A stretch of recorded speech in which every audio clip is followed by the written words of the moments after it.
Hello, and welcome back to the channel. And today we're going to talk about Gaussian distributions, which, in my opinion, sits at the very pinnacle of mathematical beauty. They say beauty is in the eyes of beholders. So it is up to you to decide whether the result that we're going to see today deserves such a description. Speaking of which, this is a result. It is commonly referred to as the Herschel-Maxwell theorem. It describes the physical basis of Gaussian distributions. And yes, that Maxwell, the same guy who formulated the Maxwell's equations in electrodynamics. Here's the statement. It says, for any integer d greater or equal to 2, the distribution of a non-degenerate Rd-valued random variable, x, that is x1 all the way to xd, is identical under rotations of coordinate axes, and its components x1 all the way to xd are independent if and only if x1 all the way to xd are IID, Gaussian random variables with zero means. By non-degenerate, we mean that a random variable does not equal to a constant with probability 1. So this is actually one of the many characterizations of the Gaussian distribution. So basically it says rotational invariance and independent coordinates forces Gaussianity. And this is one of the characterizations of Gaussians that has nothing to do with the central limit theorem. You do not need a large sample for the Gaussian distribution to emerge. And so it seems that John Herschel, an English astronomer, first discovered this result when dealing with errors in astronomical observations. And Maxwell rediscovered the result in his work on the kinetic theory of gas. And actually, in this video, we'll take a look at the exact argument that Maxwell gave in his work. So Maxwell postulated that in each direction, the particle moves independently.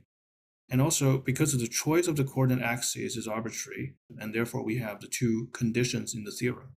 And it actually turns out that it forces the distribution of velocity components to be Gaussians. So what we're going to do is first to give a heuristic argument of why this is true. And next, we're going to take a look at Maxwell's treatment back in the 19th century, which is more or less similar to our heuristic treatment, but it's always nice to read a master's originals. And last but not least, we will present a fully rigorous modern treatment based on the characteristic functions. So that's the plan. So here's the heuristic treatment. Suppose x and y are IID random variables. So these two are real valued random variables, each with continuously differentiable probability density f that is strictly positive on R. Suppose that the joint distribution of x and y is invariant under rotations about the origin, in that under any such rotation tau of x and y has the same distribution on R2 as x and y. The goal is to determine the density f. Because of the rotational invariance, it is intuitively clear that the joint density should be a function of the distance from the origin only. That is, the function f x and y of x and y is equal to f of x times f of y. This is true because of independence, and this function of two variables, x and y, depends on x and y only through the distance from the point x and y to the origin. That is, the joint density is a radial function. So we can write f of x times f of y is equal to g of x squared plus y squared for some function g. Our goal is to derive a functional equation for the unknown function g. Setting y equals to 0 gives us f of x times f of 0 equals to g of x squared. Setting x equals to 0 gives us f of 0 times f of y equals to g of y squared. Therefore, we can write f of x as g of x squared over f of 0, and f of y as g of y squared over f of 0. And therefore, we get g of x squared over f of 0 times g of y squared over f of 0, and that's equal to g of x squared plus y squared. Setting x and y both to 0, and we get g of 0 equals to f of 0 times f of 0. And therefore we have g of x squared over g of 0 times g of y squared equals to g of x squared plus y squared. And we can divide both sides by g of 0 to make things more symmetric. And we get g of x squared over g of 0 times g of y squared over g of 0 equals to g of x squared plus y squared over g of 0. This is already a pretty nice looking functional equation. We can simplify the form even further by letting h of t to be g of t over g of 0, so that h of x squared times h of y squared is equal to h of x squared plus y squared. This means that h satisfies one of the Cauchy's functional equations. H of s times h of t equals to h of s plus t for all s and t greater or equal to 0. And now the goal is to solve for h. Setting s and t to be both zeros, we get h of 0 times h of 0 equals to h of 0. Therefore, h of 0 is either 1 or 0. If h of 0 is equal to 0, then for all t greater or equal to 0, h of t, which can be written as h of t plus 0, is h of t times h of 0, which is equal to 0. And this means that h of t is a constant function that equals to 0, and that's not what we wanted, because in that case, density is constant 0, and we get a degenerate distribution, and therefore we take h of 0 equals to 1. And now, how do we proceed? Well, in the beginning, we assume that the density is smooth. We can then use the Cauchy's functional equation to establish a differential equation for h. So by assuming that h is differentiable, we obtain h prime of t, which is by definition the limit of h of t plus s minus h of t divided by s as s goes to 0 plus. Technically, this is only a one-sided derivative because in the functional equation we have both s and t to be greater or equal to 0. One-sided derivative is all we can have. Using the functional equation for h, we can write h of t plus s as h of t times h of s. And therefore, in the limit expression, we have a common factor of h of t, which can be taken out of the limit operation. So we obtain h of t times the limit of h of s minus 1 over s as s goes to 0 plus. But because we notice 1 is simply h of 0, so the last limit is exactly the definition of h prime of 0. And now we write c equals to h prime of 0 to be some constant so that h satisfies a simple differential equation. That is h prime equals to c times h. And this, of course, has a well-known solution. H of t equals to h of 0 times e to the ct. And because h of 0 is simply 1, h of t is equal to e to the ct. Now we can return to the original density f.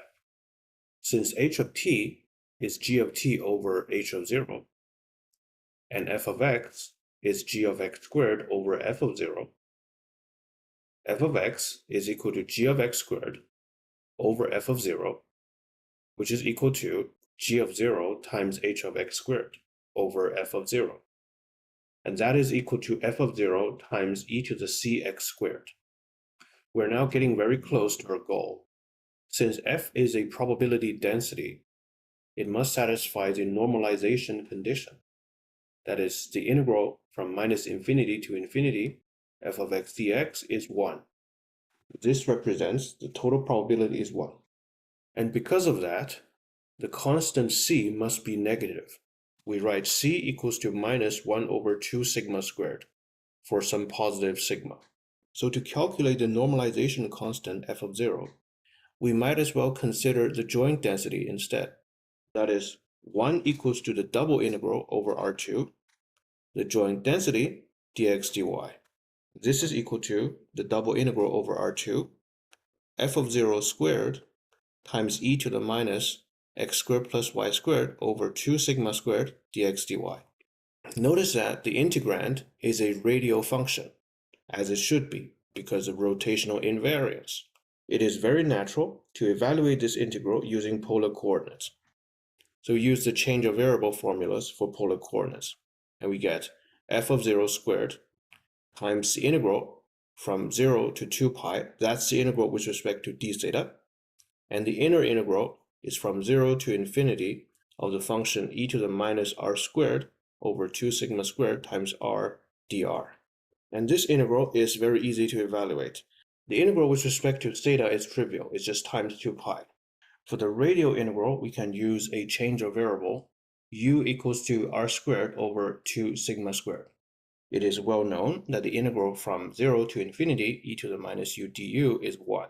So the final result is 1 equals to 2 pi f of 0 squared times sigma squared. And here comes the final result. F of 0 is 1 over the square root of 2 pi times sigma. And f of x is 1 over the square root of 2 pi times sigma times e to the minus x squared over 2 sigma squared, where x ranges from minus infinity to infinity. And this is exactly a Gaussian, with zero mean and a standard deviation of sigma. So this heuristic argument explains the mechanisms through which rotational invariance and independence forces Gaussianity. And it is also worthwhile to remark that this calculation of the normalization constant, which is essentially the evaluation of the Gaussian integral, is textbook standard in multivariable calculus. In most multivariable calculus texts, however, the use of double integral and subsequently converting the double integral in terms of polar coordinates is often just seen as a clever trick. But by putting this calculation into the context of deriving the Gaussian distribution based on rotational invariance, the choice of polar coordinates becomes almost inevitable. The assumption that the joint density is a radial function is baked in from the beginning, and therefore it is natural to exploit symmetry when doing integrals about it. A single Gaussian, that is the Gaussian in one dimension, hides that rotational symmetry, and therefore makes the polar coordinate trick look like an accident. As promised, let's look at Maxwell's original treatment, published in 1860, Illustrations of the Dynamical Theory of Gases, Part 1, on the motions and collisions of perfectly elastic spheres. The full text of this paper is available online. The now celebrated Herschel-Maxwell theorem appears in Proposition 4. To find the average number of particles whose velocities lies between given limits after a great number of collisions among a great number of equal particles. Let big N be the whole number of particles.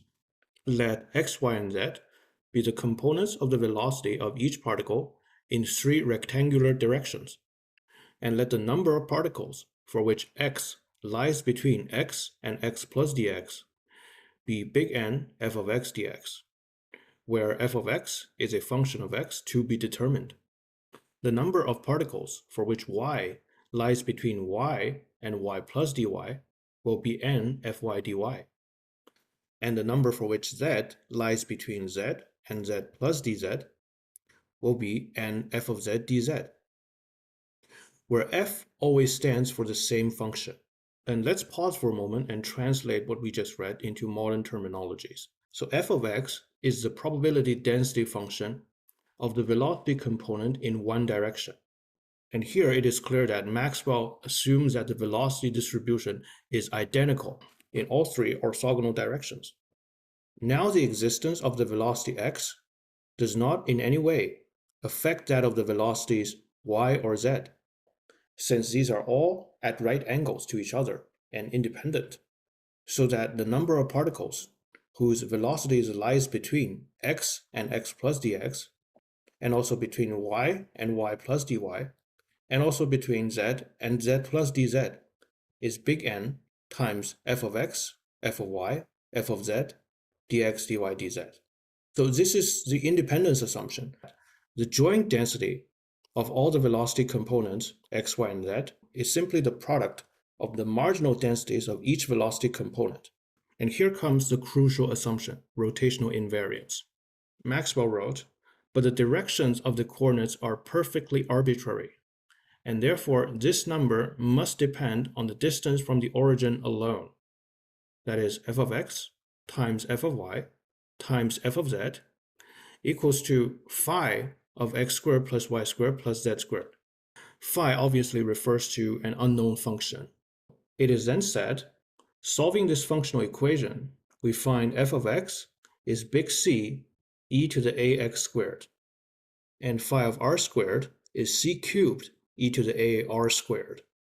And here the detail for solving the functional equation are completely suppressed, which we spelled out in our heuristic derivation. And the paper goes on.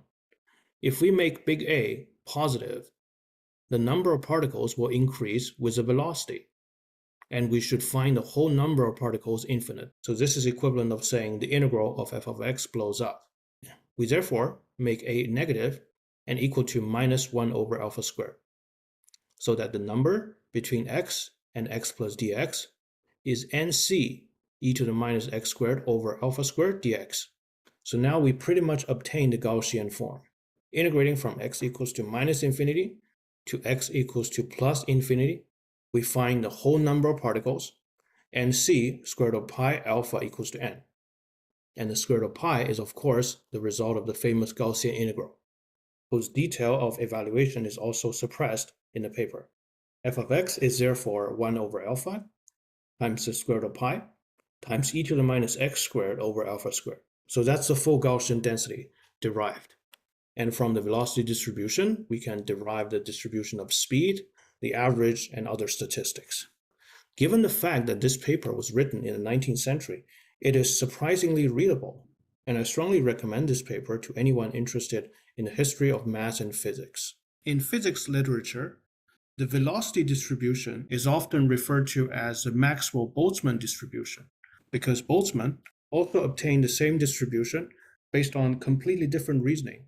Boltzmann's argument is rooted in energy consideration and maximizing entropy, another fascinating angle, which regrettably we won't be able to cover today, and perhaps we will discuss that in a future video.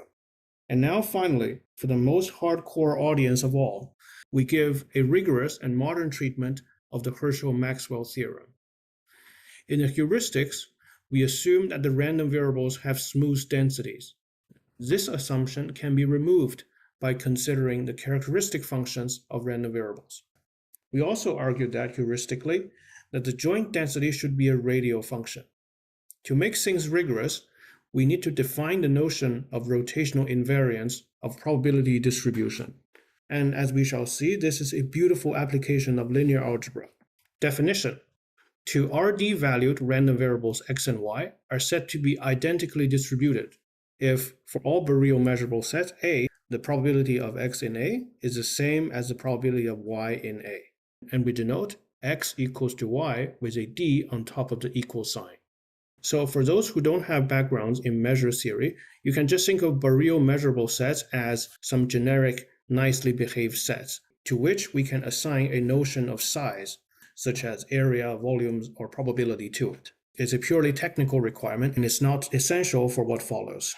So from the definition of identically distributed random variables, we have an immediate fact. If the random variables x and y have the same distribution, so do g of x and g of y for any arbitrary function g that maps from Rd to omega, where omega is any set. And the proof is also completely trivial. For any measurable set B in omega, the probability of g of x in big B is the same as the probability of x belongs to the preimage of B under G. And since x and y have the same distribution, this is just the probability of y belongs to the preimage of B under G, and that's the same as the probability of gy in big B. So we're done. This fact is deceptively simple to state and prove, but will prove quite consequential later for proving the Herschel-Maxwell theorem. And now we define a quantity that will be used extensively.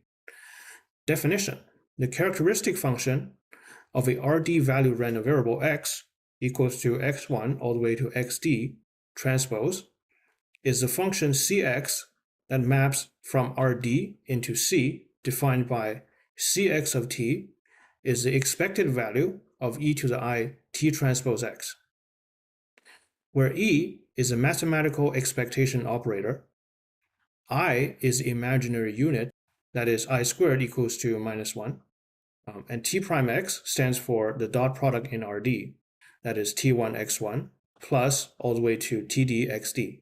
And in particular, when d, the dimension, is equal to 1, the characteristic function of x, a univariate random variable, is the expected value of e to the I tx, where t is a real number. Here we mention two elementary properties that will be useful later. First, the characteristic function, when evaluated at t equals to 0, is always 1, because that's just the expected value of 1. It is also true that Cx of t is continuous everywhere in Rd, whose proof we omit, as it uses the dominated convergence theorem from the Lebesgue integration theory. The characteristic function is in fact uniformly continuous. That is, for every epsilon greater than 0, there exists a delta greater than 0, such that for every t and s in Rd, whenever the distance between t and s is less than delta, the distance between Cx of t and the Cx of s is less than epsilon. So these are the two elementary facts about characteristic function. So the characteristic function of a random variable can be thought of as the Fourier transform of the density, should the density exist. I made two videos just a few weeks ago on the characteristic function of the Gaussian and Cauchy distribution. Go check them out if you're interested. Both of them are nice applications of the complex variable theory. And here we have two big results about the characteristic functions, and the proofs are quite sophisticated, which we omit. The first theorem is about characteristic functions and independence. Let x1, x2, all the way to xn be Rd-valued random variables defined on some common probability space. Then x1, x2, all the way to xn are independent if and only if their joint characteristic functions factorize. That is, C x1, x2, all the way to xn of t1, t2, all the way to tn is equal to Cx1 of t1 times all the way to Cxn of tn. And second, perhaps even harder to prove, is the uniqueness result. It says the two random variables are identically distributed if and only if they have the same characteristic functions. And here's an example which we'll use later. The random variable x follows a univariate Gaussian distribution with zero mean and a standard deviation of sigma, if and only if it has a characteristic function Cx of t equals to e to the minus 1 over 2 sigma squared t squared. And next up, if we have x1 all the way to xd, iid each follows a normal distribution with zero mean and a standard deviation of sigma. The joint characteristic function Cx of t is the product of e to the minus 1/2 sigma squared t1 squared all the way to e to the minus 1/2 sigma squared td squared. And by the law of exponents, this is just the exponential of minus 1/2 sigma squared times the sum of t1 squared all the way to td squared. But that's just the Euclidean norm squared. So Cx of t is equal to e to the minus 1/2 sigma squared times the squared norm of the vector t. We now recall some basic facts from linear algebra. In linear algebra, an orthogonal transformation is a linear transformation that preserves length. That is, for all x in Rd, the length of hx is equal to length of x. And orthogonal transformations has some very nice properties. And in particular, here are some of its equivalent characterizations. H is orthogonal if and only if H times H transpose is equal to H transpose times H equals to the identity matrix. And to see that, for any x, since x transpose x, that's just the square length of x, is equal to the squared length of h of x, which is the transpose of h of x times h of x. And this is the same as writing x transpose ix equals to x transpose h times x. So this is an equality between two quadratic forms. And since they are identical, I is the same as h transpose h. So it just means that h inverse is h transpose. And therefore we have the equivalent definition here. And it also tells us that the inverse of an orthogonal transformation is an orthogonal transformation too. The next equivalent definition, the columns of an orthogonal transformation in Rd form an orthonormal basis for Rd. Recall that an orthonormal basis is a basis of unit vectors that are pairwise orthogonal. To see that, we can simply expand the identity h transpose h equals to I. So if we write h as a block matrix of column vectors, h1 all the way to hd. So these are all columns. And then we just use block multiplication. We have hi transpose times hj is equal to the Kronecker delta ij. And this is a special symbol for denoting the elements of the identity matrix. Basically, if I and j are equal, the Kronecker delta is equal to 1. If I and j are not equal, the Kronecker delta is 0. And this is exactly the same as saying the columns h1 all the way to hd forms an orthonormal basis for Rd. It is also easy to see that the composition of orthogonal transformations is still an orthogonal transformation. This is intuitively clear because orthogonal transformations fix its length. So after any number of consecutive orthogonal transformations, the length is still the same. The formal proof is also easy. It only takes one line. And now we're ready to define orthogonal invariant distributions formally. We say that the distribution of a Rd-valued random variable x is orthogonally invariant if x and hx have the same distribution for any orthogonal transformation h on Rd. Synonyms for orthogonal invariance include rotational invariance and sphericity. And now, with the notions rigorously defined and the facts at our disposal, we are ready to prove the if direction of the Herschel-Maxwell theorem as follows. Suppose x1 all the way to xd are IID each Gaussian with zero mean and a variance sigma squared greater than 0. And we group them together as a vector and write x equals to x1 all the way to xd. Then the characteristic function of x, cx of t, is equal to e to the minus 1/2 sigma squared t length squared. We need to show for any orthogonal transformation h, x and hx are identically distributed. So we consider an arbitrary orthogonal transformation h. The proof is just one line. The characteristic function of hx, that is chx of t, by definition is the expected value of e to the I t prime hx. But we can use the property of transpose and rewrite t transpose h as the transpose of h transpose t. But now we recognize this is just the characteristic function of x, cx, evaluated at h prime t. And we already have cx, so we can just plug in h transpose t, and we get e to the minus 1/2 sigma squared h transpose t length squared. But because h is an orthogonal transform, so is h prime. And since h prime is an orthogonal transform, the length of h prime t is the same as the length of t. And therefore we get e to the minus 1/2 sigma squared t length squared. And that's exactly the same as cx of t. And therefore hx and x have the same characteristic function. And therefore x and hx are identically distributed. And this finished the proof of the if direction of the Herschel-Maxwell theorem.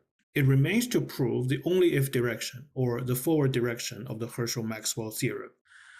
But before doing that, I would like to go off on a side tangent and present the next result, whose proof is very similar to what we just did for the if direction. We declare that the next principle lies at the heart of classical linear regression analysis. That is, least square estimates, the t-test, f-test, and their derived confidence regions. And these are definitely topics of future videos, because I often find these things poorly understood among the users and even among statistic majors. And this is a result which we call the orthonormality principle. This is not, unfortunately, standard terminology. I borrowed this term from the probabilist David Williams, whose textbook on probability theory I did a review a while ago. Anyway, back to the principle. If a Rd-valued random variable has IID, normal 0 sigma squared coordinates relative to some orthonormal basis, then its coordinates relative to any orthonormal basis for Rd are IID normal 0 sigma squared. This is the underlying engine, so to say, that drives much of the classical statistical analysis. How it does so deserves to be covered in separate videos. And to prove it, we will use the following lemma. The coordinates of a vector relative to two orthonormal bases of Rd are related through an orthogonal transformation. And let's prove the lemma first. Suppose h1 all the way to hd and g1 all the way to gd be two orthonormal bases for Rd. Let x be an arbitrary vector in Rd. And then we can expand x in each of the two bases. So we write there exist coordinates xi1 all the way to xd and eta1 all the way to eta d such that x is equal to xi1 h1 plus all the way to xd hd. That's the basis expansion of x relative to the first orthonormal basis. And also x is equal to eta1 g1 plus all the way to eta d gd. And that's the expansion of x in the second orthonormal basis. So now we need to obtain a relationship between the coordinates xi and coordinates eta. To do so, we can take dot product with gi on both sides. And this defines a linear transformation that converts the coordinates xij's into the coordinates eta i's. This is because the left-hand side, the sum of eta j delta ij, is just eta I. And we can rewrite the right-hand side as the sum of aij, xij, where aij is gi prime hj. But immediately we can see this is an orthogonal transformation. That is the transformation defined by the coefficients aij. This is just the product of two orthogonal matrices, or the composition of two orthogonal transformations. And this is exactly what we needed. The two sets of coordinates are related through an orthogonal transformation, and this proves the lemma. And now we're ready to prove the orthonormality principle. As mentioned, the proof is very similar to the proof of the if direction of the Herschel-Maxwell theorem. Let xi1 all the way to xd and eta1 all the way to eta d be the coordinates of x relative to two orthonormal bases for Rd respectively. Then, by the lemma, the coordinates are related through an orthogonal transformation, say A. That is, eta equals to A times xi. Then, the characteristic functions of the coordinates are related. So here, because x is a random vector, its coordinates are also random, so it makes sense to talk about the characteristic functions of the coordinates. So c eta of t, that's the characteristic function of the coordinates eta, is by definition the expected value of e to the I t prime eta. But we know that eta is just A times xi. So we have the expected value of e to the I t prime A xi. And now we'll just use the same trick again. This is just the characteristic function of xi evaluated at A prime t. And now we suppose that the coordinates xi are iid each normal 0 sigma squared. Then the characteristic function of xi is e to the minus 1/2 sigma squared t length squared. Then c eta of t by the two previous formulas is simply e to the minus 1/2 sigma squared a prime t length squared. But we know that A is an orthogonal transformation, so is A prime, and therefore the length of A prime t is the same as the length of t. And this shows that xi and eta have the same characteristic functions. And therefore, eta1 all the way to eta d are also iid each normal 0, 1 sigma squared. And this finished the proof of the orthonormality principle. We're ready to prove the only if direction of the Herschel-Maxwell theorem. As expected, this is significantly harder than anything we did earlier. The key is to pick convenient orthogonal transformations to drastically restrict the possible forms of the characteristic functions. And here we go. Proof of the only if direction. Assume a non-degenerate random variable x equals to x1 all the way to xd is rotationally invariant with independent components. We need to show that x1 all the way to xd are iid each normal 0 sigma squared for some positive sigma. The thing about orthogonal transformation is we can pick an arbitrary unit vector and be sure that there exists an orthogonal transformation of which one of the rows or of which one of the columns is the unit vector that we specified. This is guaranteed by the well-known Gram-Schmidt procedure in linear algebra. So we're just going to take advantage of the fact and create convenient orthogonal transformations. The first one is as follows. Let H be an orthogonal matrix whose first row is 0 all the way to 1 all the way to 0. This is the row vector whose only non-zero entry is the i's entry and is equal to 1. So if we pick that as the first row of H, then H times x would look like xi and so on. That is, the first component of hx is xi. Remember, x is rotationally invariant. Therefore, hx has the same distribution as x. Remember, we proved and stated a very simple fact earlier. If x and y are identically distributed, then so are g of x and g of y, where g is a completely arbitrary function. And now we're using the function that projects the vector onto its first coordinate. The first coordinate of hx is xi, thanks to the construction of h. And the first coordinate of x, well, is just x1. So therefore, xi has the same distribution as x1. And this is true for any I. And therefore, we conclude the components of x are all identically distributed. So at this point, we already proved that the components are IID. Independence is already in the assumption, and we just proved identical distribution by choosing our H intelligently. And next up, we let H be an orthogonal matrix whose first row is -1, 0, all the way to 0. So the only non-zero is the first entry being -1. This is, of course, a unit vector. This way, H times x is -x1, and so on. And now we project onto the first coordinate again. So -x1 and x1 are identically distributed. This means that the characteristic function of -x1 is the same as the characteristic function of x1, which we denote as c. Since x1 follows a symmetric distribution, its characteristic function c must be real, and here is how. cx1 of t, by definition, is the expected value of e to the I tx1, but we know that from complex variables, e to the I tx1 and e to the minus I tx1 are complex conjugates to each other. So we can write the characteristic function as the expected value of the complex conjugate of e to the minus I tx1. And then we can exchange the order of the complex conjugate and the expected value and write the complex conjugate of the expected value of e to the minus I tx1. But this is just the complex conjugate of the characteristic function of -x1. Since -x1 and x are identically distributed, they have the same characteristic function. So this is the same as cx1 of t taking complex conjugate. So overall, we have cx1 equals to its complex conjugate, and therefore it is real. And in particular, we have c of t greater or equal to -1, less than or equal to 1 for all t in real.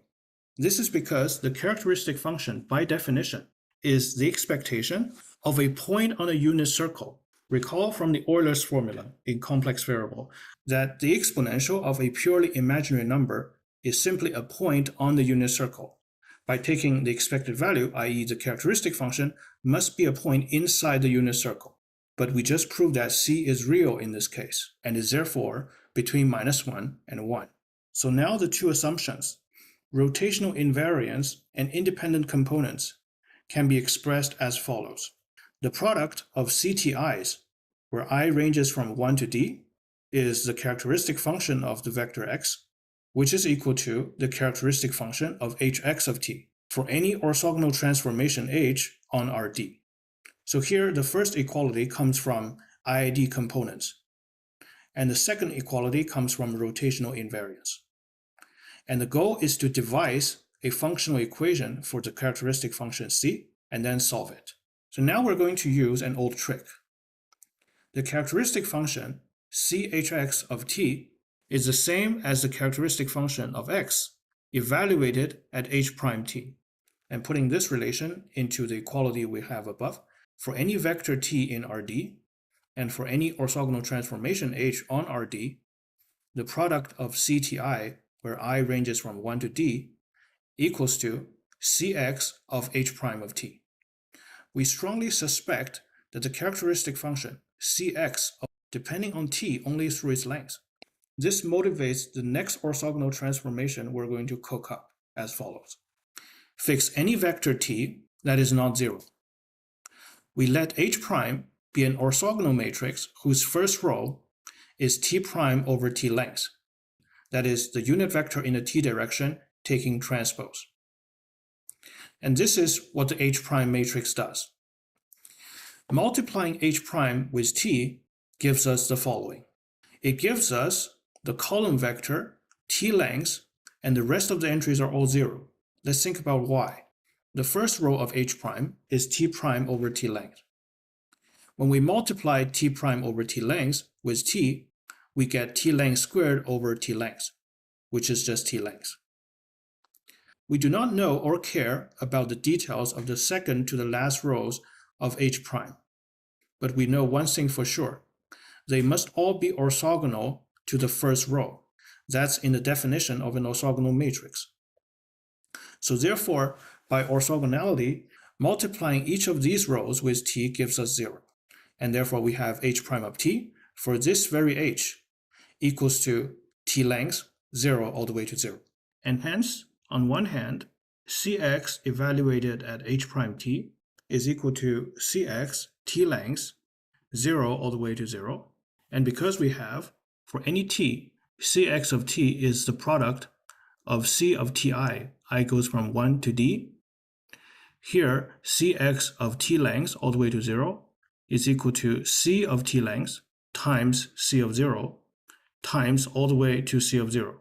And of course, this is just c of t length, since c of 0 is always 1. And on the other hand, we also have cx of h prime of t is the product of cti. So by putting these two identities together, we obtain the product of cti, where I ranges from 1 to d, is c of t length for every t in Rd. We're getting closer to our goal. A functional equation for c is almost ready. And now we take t equals to rs 0 all the way to 0 in Rd, so that the left-hand side is just cr times cs. And on the right-hand side, we have c of the square root of r squared plus s squared. Writing h of x equals to c of the square root of x, and we obtain h of r squared times h of s squared is equal to h of r squared plus s squared for all rs in reals. So this is the functional equation that we had earlier in the heuristic derivation. And the solution to h is the simple exponential function. But there we assume smoothness. Here we don't have that. But h is continuous, since the characteristic function c is always continuous. And it turns out that, luckily, continuity alone is enough to force h to be the exponential. Let's see how. First, we have that h of x is non-negative when x is non-negative. This is because h of x is h half of x squared. And then the idea is to find the values of h when its argument is a rational. And after that, we use continuity to finish the argument. For any p equals to 1, 2, 3, and so on, h1 is p times 1 over p, and is therefore h1 of p raised to the p.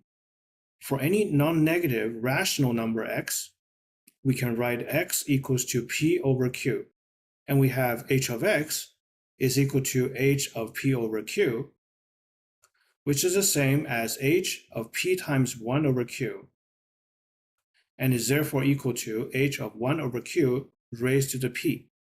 We can rewrite the exponent as q times p over q. And we recognize that h of 1 over q raised to the q is simply h of 1. So this is just h of 1 raised to the p over q, and is therefore h of 1 raised to the x. So overall, h of x is equal to h of 1 raised to the x for all x that are rational. And here comes the continuity argument.